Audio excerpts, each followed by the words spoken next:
গুমের যারা ভিকটিম অর্থাৎ তাদেরকে যখন প্রথম তুলে নেওয়া হয় সেই পর্যায় থেকেই আসলে তাদেরকে নির্যাতন শুরু করে। একাধিক কাপড় দিয়ে তার চোখ মুখ ঢাকা হতো। চোখ বাঁধা থাকতো 3টা কাপড় দিয়ে। প্রথমে একটা কাপড় দিয়ে চোখ বাঁধতো, আরেকটা জমটুপি, যেটা জমটুপি পরানোর পরে আবার আরেকটা কাপড় দিয়ে বাঁধতো, আর হ্যান্ডকাপ পিছনে লাগানো থাকতো।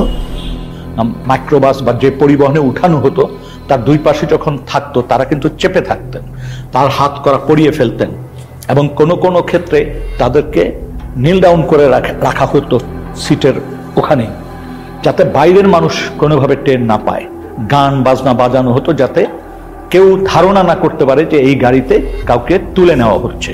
তারপর তাকে যখন নির্দিষ্ট স্থানে নিয়ে গোপন সেলে যখন তাকে বন্দি করবে, তাকে নামানো হতো যখন কোনো কোনো ক্ষেত্রে তাকে দুই পাশ থেকে উঁচা করে রাখতো যাতে কোনোভাবে অনুধাবন না করতে পারে যে সে কয়টা স্টেপ দিয়ে উপরে উঠছে। প্রত্যেকটা গোপনশালায় আসলে অত্যন্ত ভয়ানক, এবং আপনি যদি দেখেন যে গোপন বন্দিশালার সাইজগুলো, দৈর্ঘ্য প্রস্থ, এখানে মানুষকে রাখাটাই হচ্ছে টর্চারের শামিল। এইখানে যারা আসে এখানে এসে এখান থেকে লোক নিয়ে যায়। কোথাও যদি ট্রান্সপোর্ট করে যে ঢাকা থেকে লোক নিয়ে অন্য কোথাও পাঠাবে, এখান থেকে 4 জন 2 জন এখান থেকে নিয়ে, আমি এরকম একবার 3 জন লোক নিয়ে এসে ট্রান্সপোর্ট করছি কর্মীতে লাগাইছে। একবার গেট দিয়ে ডুবে সাথে হাতে বাম পাশে, না হাতে ডান পাশে রাখেছে। আমি যদি একদিকে ডুবে হাতে ডান পাশে। সাইজ কি সেলগুলোর? স্যার টয়লেট টাইপ স্যার, বুঝিয়ে বলুন। টয়লেট স্যার, মানে একটা টয়লেটের দৈর্ঘ্য প্রস্থ 3 ফিট বাই 8 ফিট স্যার, এরকম লম্বা। লোহার গেট লাগানো স্যার, সাইকেল লাগানো। Look at how tiny this room is, and it's still divided into 7 different cells. Look, I'll just come into this one to show you how small it is. I'm about 5 feet 4 inches tall, and I can stand up straight in this particular one, but I cannot extend my arms all the way out. But if you go just next door to this one over here, take a look. I cannot stand up straight. I cannot extend my arms. And imagine that people spent weeks, months, or even years in these cells. পাশে কোনো স্থানে তাকে নেওয়া হতো যেখানে জিজ্ঞাসাবাদ করার জন্য নানান ধরনের যন্ত্রপাতি ব্যবহার করা হতো। দেখা গেছে 8-10টা সেল আছে, তার সাথে একটা জিজ্ঞাসাবাদের ব্যবস্থা বা একটা রুম আছে। সেই রুমে যখন তাকে নেওয়া হতো, 2-1টি বাক্য বিনিময় করার পরই তাকে মারধর শুরু করে দিত। আর যখন মারতো, বেশি মারবে, তখন এই হাত পিছনে দিয়ে রাখতো, আর আমার এই কনুইগুলো 2 হাঁটু এগুলাতে খুব জোরে জোরে মারতো। এই মোটা পুলিশের হাতে যে মোটা লাঠিগুলো থাকে এগুলো দিয়ে, এবং এক পর্যায়ে আমাকে বলল যে তোর হাড় থেকে মাংস আলাদা করে ফেলবো। কোনো কোনো বন্দিশালার ভিতরেই টয়লেট, যেখানে তাদেরকে ঘুমাতে হতো রাতে, সেই জায়গায় তারা ঘুমাতে পারতো না। তার কারণ হচ্ছে কমোড থাকতো, ওই কমোডের উপরেই তাদের পা রেখে ঘুমাতে হতো।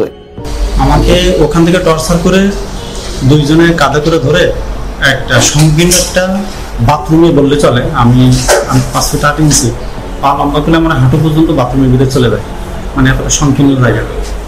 কিছু সেল ছিল এত ন্যারো, সেখানে বন্দি শুতেও পারতো না, জাস্ট পা গুটিয়ে কোনো মতে ওখানে থাকতো। যেন সাইজ ছিল 3.5 ফিট বাই 4 ফিট এরকম সাইজের। নিয়ে যাওয়ার পরে যেখানে আমাকে নিয়ে গেল সেটা হলো একটা ছোট একটা সেল। ছোট সেল বলতে 3.5 ফিট পাশে, আর লম্বা হলো আপনার 4 ফিটের থেকে একটু বড়। অর্থাৎ আমি সেজদা দিলে মাথায় লেগে যেত, আবার রুকু দিতে গেলে পিছনের সাইড লেগে যেত গ্রিলের সাথে, এরকম একটা অবস্থা ছিল। যারা বন্দী ছিল, ওই বন্দিশালায় থাকাটাই হচ্ছে দুঃসহ মানসিক যন্ত্রণার একটা বিষয়। আমাকে ওই রকম একটা ফ্লোরের সাথে এরকম করে হাত দিয়ে এরকম করে আস্তে আস্তে বাড়ি দিতে হতো। বাড়ি দিয়ে একটু শব্দ হলে তারা লাঠির ইশারায় বাথরুমে নিয়ে যেত। বাথরুমের জন্য তারা মারতে দেরি হতো, অনেকে 8 মিনিট সময় দিত আমাকে। 8 মিনিটের বেশি হতো আমাকে বিরোধ দিত, মারতো, আবার লাঠির ইশারা দিত, অনেক বকাবকি হতো।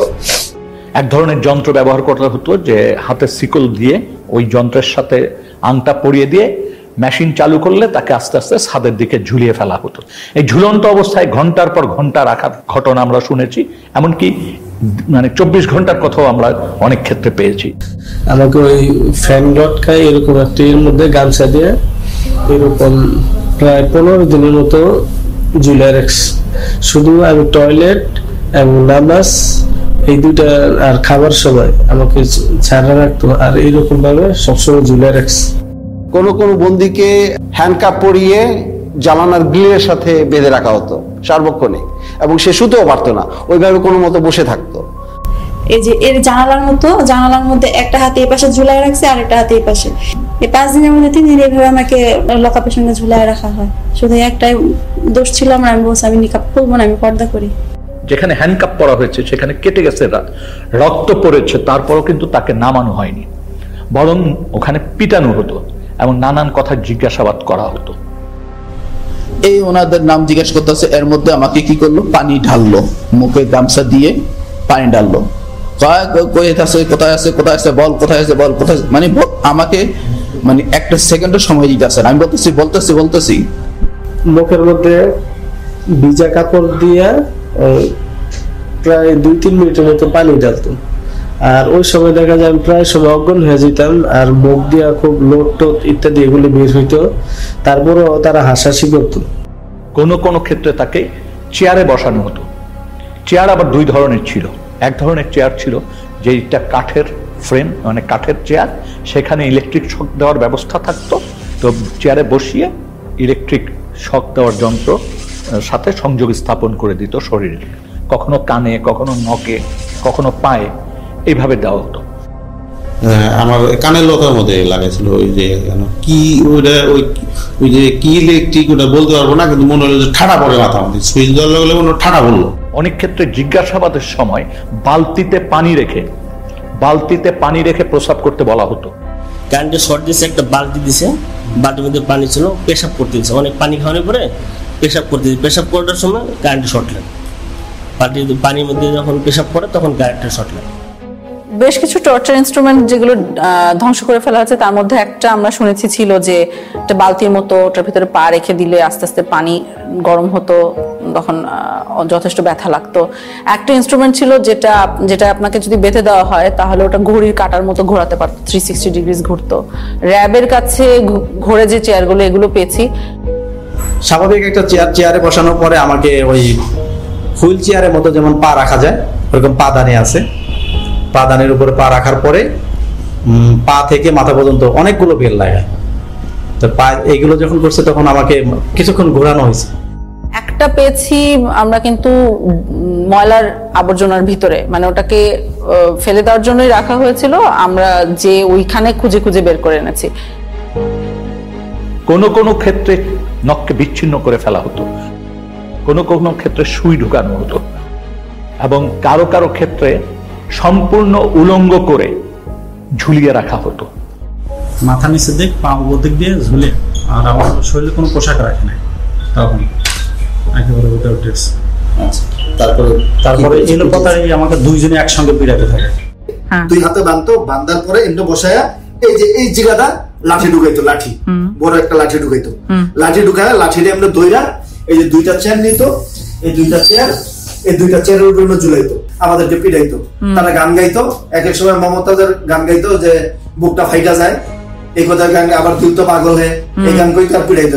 এবং আমি একটি ক্ষেত্রে জানতে পেরেছি যে তাকে উলঙ্গ করে একজন নারীর সামনে উপস্থাপন করা হয়েছে। খুবই দুর্ভাগ্যজনক যে একটা মানুষকে কতটুক অপদস্থ, অপমান করতে, ঘৃণাকর পরিস্থিতিতে ফেলতে এই ধরনের ব্যবস্থা আমাদের রাষ্ট্রীয় বাহিনীগুলি, সংস্থাগুলি করেছে। আমাকে উলঙ্গ করে আমার লজ্জাস্থানে ইট বাইদা প্রায় 1 থেকে 1.5 ঘন্টা আমাকে এরকম একটা অবস্থা রাখছে। তো যতই কষ্ট হয়, মানে তারা খুব হাসাহাসি করে। যেমন একটা বন্দির ক্ষেত্রে আমরা জানতে পেরেছি যে ওই বন্দিটার গায়ের ওড়না টেনে নিয়ে গেছে কোনো একজন সিকিউরিটি ফোর্সের সদস্য, এবং তাকে বলা হচ্ছে তুই তো একসময় খুব পর্দা করতিস, হ্যাঁ ইসলামিস্ট, তোকে দেখ এখন কেমন লাগে, এইভাবে তুচ্ছতাচ্ছিল্য করা হয়েছে। বন্দির মাসিকের সময় যা প্যাড দেওয়ার কথা, ওইটা প্যাড দিয়ে ওটা নিয়ে খুব হাসাহাসি করতো। ওইটা খুবই তার জন্য একটা লজ্জাজনক বিষয় হয়েছিল যে সবার সম্মুখে অনেক হাসাহাসি করছে। এই বিষয়টা খুবই পীড়াদায়ক। মানে আমার পিরিয়ডের ডেট ছিল অনেক লেটে, এই পরিমাণ টর্চার করে আমি এত পরিমাণ মানে অসুস্থ হয়ে যাই, সাথে সাথে আমার পিরিয়ড হয়ে যায়। তারপর ওনাদেরকে বলে যে আমার তো প্যাড লাগবে, পরে এটা নিয়ে অনেক হাসাহাসি করে ওরা। মাসের পর মাস 2 দিন 4 দিন গ্যাপ দিয়ে কাউকে কাউকে প্রতিনিয়ত এই ধরনের জিজ্ঞাসাবাদের মধ্য দিয়ে যেতে হয়েছে, মাসের পর মাস, বছরের পর বছর। ওরা কি করলো, আমাকে শোয়াইলো, এই শোন, শোয়াই 2 জন আমার বুকে উপরে পাড়া দিয়ে ধরলো, আর পিছনে হাতটা এইভাবে বাঁধলো, পা 2টা এইভাবে বাঁধলো, বাঁধে পায়ের নিচে বাজ দিল একটা, আর উপরে একটা বাজ দিল, আর হাত যেটা বাঁধছে হাতের নিচে এই 2টা একটা বাজ দিয়েছে। আমি তো ফুলের মধ্যে শোয়া, এই পাশের উপরে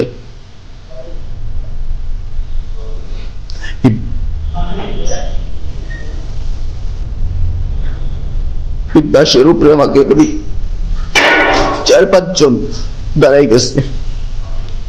তখন আমার মানে ভিতর থেকে মানে আমি আর কোনো কিছু বলতে পারতেছি না, শুধু একটাই প্রশ্ন করতেছে, তোর বাড়িতে কে কে থাকে, তোর বাড়িতে কে কে থাকে। এবং আমরা দেখি এই জিনিসগুলো মানুষের ভিতরে অনেক বড় ভয় রেখে দেয় অনেক দিনের জন্য।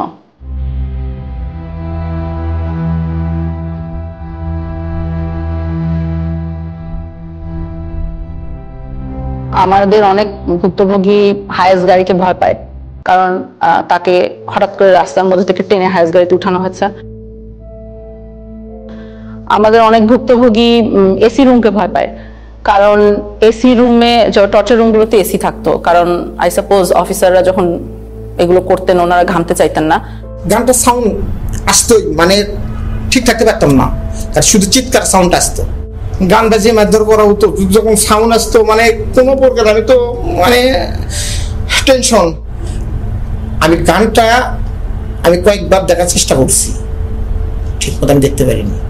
চিকিয়া কালিয়ারে ওই গানটা আপনি দেখতে পারেন নাই? জি, গানটা আমি কয়েকবার দেখার চেষ্টা করছি, ওইভাবে আমি দেখতে পারিনি।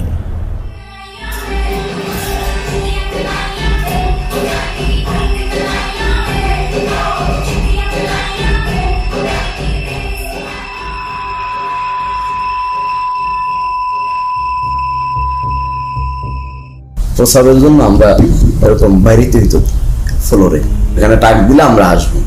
প্রসাবে ধরছে মিউজিক ছেড়ে দিচ্ছে, ওই আওয়াজও তাদের কাছে পৌঁছায় না, মিউজিকের সাথে তো ওটা হারায় যায়, ওই সাউন্ড তো আর পাবে না। এরকম প্রসাব পায়খানা করে দিচ্ছে আমার সামনে, আবার এটা আমরাই পরিষ্কার করতেছি, তারা দিয়ে যে করে তারা দিয়ে পরিষ্কার করে। আল্লাহর কাছে বলতে আল্লাহ আমার মেরে ফেললেই ভালো, এই কষ্ট দেওয়ার দরকার কি। এই মানুষগুলো কিন্তু যারা বেরিয়ে এসছেন জীবন নিয়ে, তারা কিন্তু এটা ভুলতে পারেন নাই।